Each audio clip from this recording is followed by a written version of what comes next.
BFM Business, Start-up & Co. Christophe Vattier avec nous ce soir sur BFM Business en direct à 9h-20 et donc Bubble. Bubbles ou Bubble d'ailleurs? Au pluriel? Plutôt au pluriel, ouais. Au pluriel, Bubbles.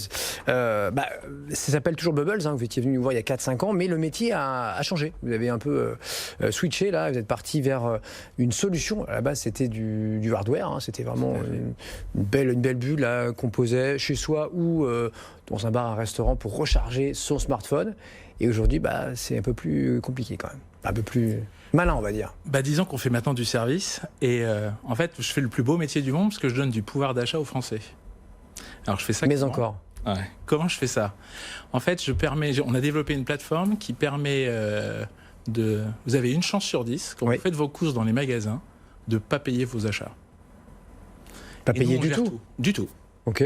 Nous, on gère tout. Depuis faire la pub pour vous prévenir que dans votre Leclerc, votre Carrefour ou votre Printemps, cette semaine, pendant 15 jours, vous avez une chance sur 10 de ne pas payer.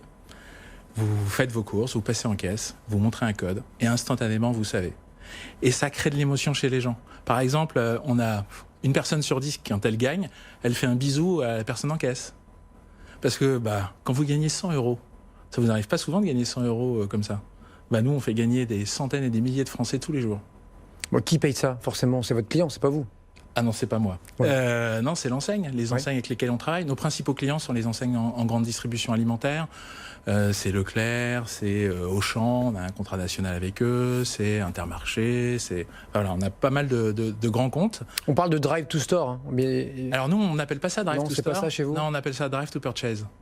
Nous, on n'envoie pas des clients, on n'envoie pas des visiteurs en magasin, on envoie des gens qui payent à la caisse.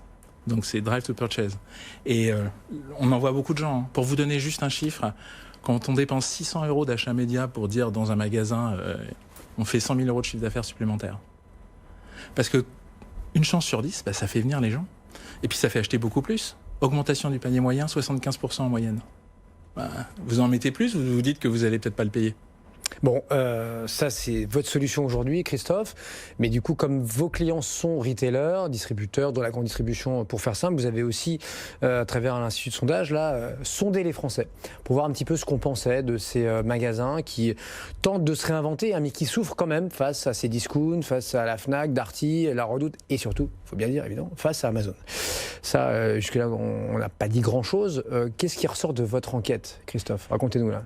3/4 des gens, 75% des gens considèrent que ces 10 dernières années, la grande distribution, c'est moins bien.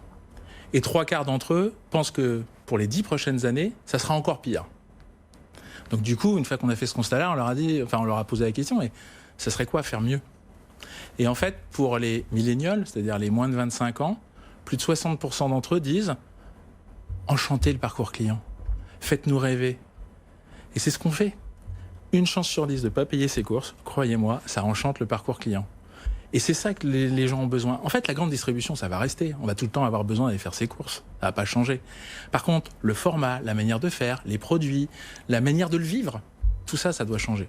Et votre solution, elle est basée que là-dessus, Christophe? Vous dites une chance, évidemment qu'il y a de la tech derrière, mais la promesse, c'est une chance sur 10. Une chance sur 10. Alors, c'est votre... ça peut être... on appelle ça un sur X, parce que le X peut vraiment varier.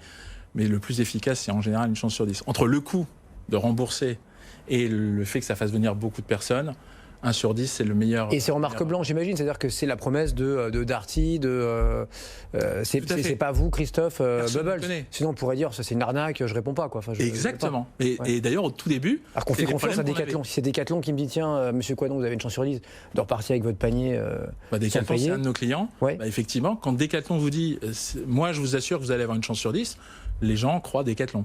Quand c'était Bubble, au début on a essayé avec Bubble, très vite on s'est rendu compte que personne ne nous croyait. Decathlon, c'est la Galaxy Auchan, évidemment. Tout à fait. C'est donc une gestion de bon père de famille, si on peut le dire comme ça.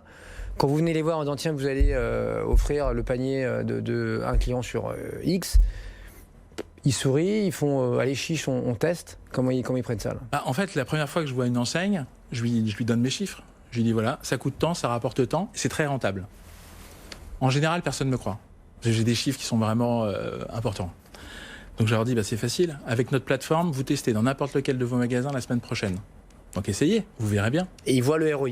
Ah ouais, tout de suite. Ouais. C'est instantanément rentable.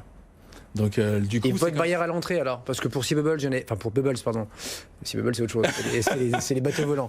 Bubbles, on voyait pas vraiment de barrière à l'entrée, de fait. Hein. D'ailleurs, j'en ai reçu des concurrents à vous. Bon, voilà, c'est du hardware, on peut se plugger pour recharger son téléphone. Là, on est sur du software, mais quand même, où est la barrière à l'entrée technologique, j'ai envie de dire? Bah, en fait, ça a l'air très simple. Tout le monde a l'impression, d'ailleurs, tous nos clients, quand ils nous ont essayé, nous disent non, votre truc, c'est hyper malin, c'est hyper efficace, mais on va le faire nous-mêmes. Normal. Le problème, c'est, j'aime bien prendre l'exemple de Zuckerberg. Au moment où il a monté Facebook, il y avait 200 types sur la planète qui étaient en train d'essayer de faire la même chose. Il y en a 199, personne ne sait qui ils sont. Il y en a un, il a réussi. La différence, c'est la qualité d'exécution. Et aujourd'hui, on a une équipe de tueurs en techno qui permet de faire une solution sans couture. En fait, c'est ça qui est très très dur. Parce qu'on fait de l'achat média, parce qu'on utilise des biais cognitifs pour engager les gens, parce qu'on a, je vais être jargonnant, mais on a des bases de données énormes, parce que les gens nous donnent beaucoup de données. En plus, ils nous donnent la data. Pourquoi? Parce que quand vous avez une chance sur 10 de ne pas payer vos courses, vous voulez surtout être recontacté si ça se refait. Donc du coup, les gens nous donnent beaucoup d'informations. Donc on a beaucoup de trucs à gérer. Voilà. Et donc, c'est la qualité de l'exécution qui fait la différence. Ça s'appelle donc Bubbles, allez avis aux distributeurs hein, et aux amateurs. Christophe Vattier avec nous ce soir dans Tech & Co.